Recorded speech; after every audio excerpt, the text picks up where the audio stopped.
What is up, everybody? We have arrived to another Friday beyond the gates, and I do think that today's episode was the most interesting episode this week. Tuesday and Wednesday were a little slow. Yesterday was better, but today I think was the most well-rounded episode with more things actually, more bigger things actually happening. First, let me promote the Patreon. Haven't really done that this week. I've been so busy with the Traders OCG, which you should also watch on this channel, a competition reality show with plenty of drama, intrigue, mystery, some similar to Beyond the Gates, maybe some flirting too. Who knows? Um, but also over on Patreon, patreon.com/OCGTV. I'm watching old soap operas, Days of Our Lives from 1986, One Life to Live from 1992, and one of these days, if I ever have more time, gonna add some other soaps too. But let's talk about this soap.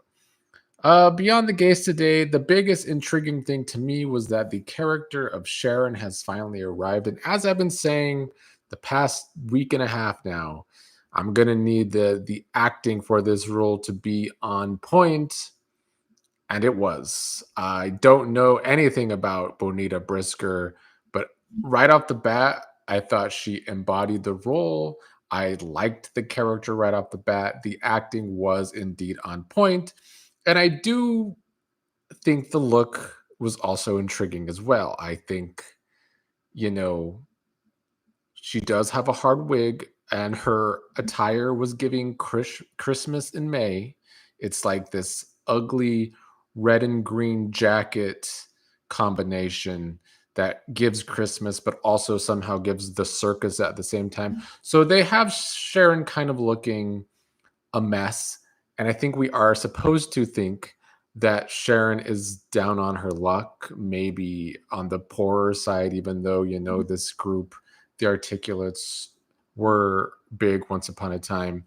Um, and of course, Anita's now the rich woman, the queen of this town that Sharon is now visiting. So that's going to create a very interesting dynamic.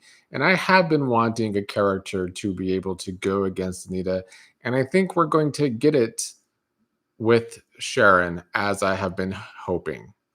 Um, so yeah, the look, it is rough, but I think it is supposed to look rough. I mean, as soon as I saw her, I was thinking, Whitney Houston, the rough ears. So that is what she's giving to me.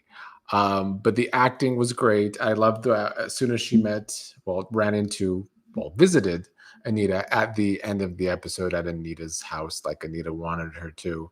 She gave her a look up and down, and I'm much looking forward to their scenes next week. In fact, those are the scenes I'm most looking forward to, which is a nice change of pace from always mostly looking forward to, whatever Leslie or Eva's going to be up to, maybe a little bit of Kat. So, very happy with the character of Sharon and the dynamic she's going to add to Anita's story, and having some secrets over Anita's head. All good. I don't know how I'm feeling about the Kat stuff today. It just seemed very convenient that the donations to Mona, uh, that Leslie donated her clothes there, and it's the jacket that she wore the night she ran down Lauren, and then there's receipts in the pockets. I don't know. It just makes, if this was Leslie's jacket, it just makes Leslie look really dumb that she gave this away with receipts in her jacket. And I don't necessarily like that. Not that I think Leslie has acted smart throughout this, but it is too big of a mistake that I don't think Leslie would actually make. Um, yeah, she's crazy, but I don't know. It's just way too convenient for me. And Kat being the one figuring it out, like, I get it. She's this character who's supposed to be smart and likes her podcast on true crime, I guess, and that suddenly makes her this genius detective. Just too convenient for me. I did enjoy the Leslie and Eva side of things. I mean, of course, I I always do. I think the acting between those two is why I do want them to stay mother and daughter, because I think they just have that chemistry as mother and daughter, even though they're going through so many problems right now, mostly thanks to Leslie, of course. And I think it makes me still not understand the character of Leslie. Maybe she's just supposed to be crazy, but I'm really hoping that at some point we get like, I don't know if it could be Nicole to do it, but somebody really needs to diagnose what goes on in Leslie's head and what she really has going for her. Yeah, she's a narcissist. Maybe she is a psychopath, but I really need some character at some point to truly get into Leslie's head to maybe understand her more. Because today we clearly see that she is truly hurt and sad that she has to kick Eva out of the house. But she's the one kicking Eva out of the house and pushing her away. Like, this is Leslie's doing. And I know that she feels like Eva chose Ted over her. But I guess I still don't understand Leslie's motivations for the way she has mostly treated Eva over the past several weeks now.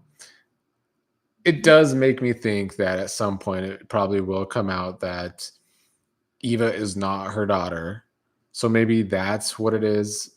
Maybe Leslie, even though Eva's not her real daughter, and she knows that because she's the psychopath that made it happen, maybe she still feels that obvious mother daughter connection, and her having to push Eva away now is still hurtful. I don't know. Overall, today, though, I still feel like today's episode kind of made Leslie look really, really stupid, if that is indeed her leather jacket that Kat conveniently found. I did like that since Eva walked in on her mother with the helmet, putting the helmet away that she had the night of running down Laura. And despite Leslie kicking her out of the house later and taking away her key, Eva was smart enough to make a spare because that's something Leslie taught her once upon a time. So she comes back to the apartment and takes the helmet. And judging by the preview, I'm assuming that's going to make Eva now kind of toy with her mother, maybe, now that she has the helmet. But it's also kind of stupid of Eva to have the helmet because now that could fall back on her. If Leslie continues her talking to Kat that she likes to do, talking too much to Kat, I don't know, that could definitely backfire on Eva. So I don't really love that either. Just a lot of things happening today that could make characters look a little too dumb for my liking. Speaking of dumb, I don't know if Dani should have pushed away the guy that Pamela introduced her to today. I believe his name was Adam. I don't know if I caught it correctly, but I like the actor, not necessarily because he was doing great acting in the two little scenes he had, but unlike some of these characters on the show, Tomas, aka Thomas, that I call him because he doesn't have any flavor. That actor actually had charisma, and that is what some of these actors on this show that are supposed to be hot are lacking. So I liked Adam. Not necessarily do I think he needs to be Dani's love interest, but maybe he could be Eva's because it shouldn't be Thomas. That's for damn sure. I would like to see him stick around just because he does have charisma. But we did finally get both Dani and Andre separately admitting to their relations. Dani did it with Pamela, and Andre did it with Ted. Of course, Ted was very shocked to learn that Andre and Dani are a thing. Andre admitting that it started as sex, but it does seem like Andre is actually developing real feelings for Dani, which I like. I've been talking about this for weeks now, in that I am intrigued with the Dani and Andre relationship because one, I don't know where it's going, which is something I do like. But also, they have done a really good job of adding like natural tension to their relationship. Danny should want to hide this relationship because it could hurt Nicole and make Nicole feel some kind of way because of everything else she's been going through. I don't necessarily think it makes me more interested in a Andre, Ashley, Danny love triangle, but I guess it's better than the Andre, Derek, Ashley shit. So there's that too. But I like that that's finally out to some characters on the show. I like that Ted was telling Andre that he can't hurt Danny because the Dupree sisters have been going through it thanks to the men in their life. Ted being one of those people. So Andre and Ted had a good chat today as uncle and nephew. And Danny and Pamela were somewhat entertaining. Sometimes those two together get on my nerves. I'm not going to lie. I don't know if it's Katie McLean's accent that she's doing, or if it's just that Danny could be a very frustrating character. But I like all these possibilities that have been happening with Danny these past couple of episodes. I still do hope they follow up on Danny and Doug having a drink together in the last episode, because I think the character of Doug needs that, not necessarily Danny.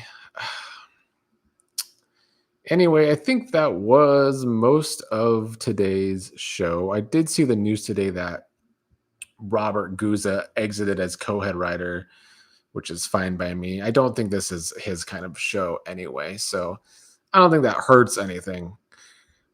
Anyway, let's also go into some of your comments yesterday. I do see Kaiwan in the chat today. Shout out to Kaiwan. You're saying that you're hoping it's a secret baby.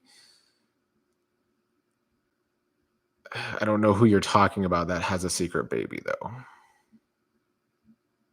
Oh, you're watching the episode right now. Well, let's look at some of yesterday's comments. And as usual, please do leave your comments. I do like hearing what you have to say. I want to know your opinions on Sharon specifically today. Ronald Dobbins said, if Doug hadn't shown up, I was expecting Danny to hit on the uptown waiter. Yes, like I said in the comments, Danny was probably desperate enough to do that. Hemi30 says, I wish the writers would stop trying to force this baby mama drama with the Ted and Leslie storyline. When there's no baby, there's no reason at all for Ted to be talking to Leslie. And the dialogue about Eva asking Leslie if her and Ted might get back together, and Ted's response was stupid. Like Eva is some 10-year-old girl who wants her mommy and daddy back together. I agree, that was pretty dumb that they're going to co-parent Eva, who I am assuming is in her early 20s at least. So she doesn't really need that much co-parenting. It is just kind of a plot-driven thing to have Ted and Leslie have scenes together that they probably shouldn't be having. Mostly because Ted should not want to be having these scenes with Leslie. He should feel very strongly about everything that Leslie has done. That needs to change from the writing with new Ted. They have, as others have said, they have made him with no balls or less balls, I guess. Hemi also said that Vanessa and Joey made her want to vomit. Fair, I guess. I mean, I do think they have chemistry, Joey and Vanessa. But do I necessarily still care? Not really. Pearly Cole said, and this is great timing. Pearly Cole said they should bring on a handsome man to pursue Danny. She'll fall in love, then Bill would become jealous of the new man. Well, she had that possibility today with the Adam guy. Turned that down. But I do think Bill will be very jealous when the Dani and Andre thing comes out. And I did see someone on Twitter point out how hypocritical Dani has been calling Haley Bill's child bride when she's carrying on with Andre. Fair point there as well. All right, that ends another week of Beyond the Gates. Today's episode was probably definitely the strongest of the 4 we got this week. Next week looks pretty good, but I thought that about this week too. And then the Martin and Bill thing ended up being a fake out, which pissed me off. So hopefully there's no fake outs from the preview. It looks like they're finally moving along Bill's story of his health. I hope that does move along because I don't like it. Don't like that side of the story. The thing I'm looking most forward to, though, is this Sharon character and her rough look, but also her rough attitude towards Anita that I am very much hoping puts Anita in her place a little. And I do hope the secret of Anita's is actually something juicy. The show in interviews has hyped it up as such, so I'm expecting a lot from it. But I was expecting a lot of Sharon, and they hit that point. So hopefully they are going to hit this the secret of Anita's as well.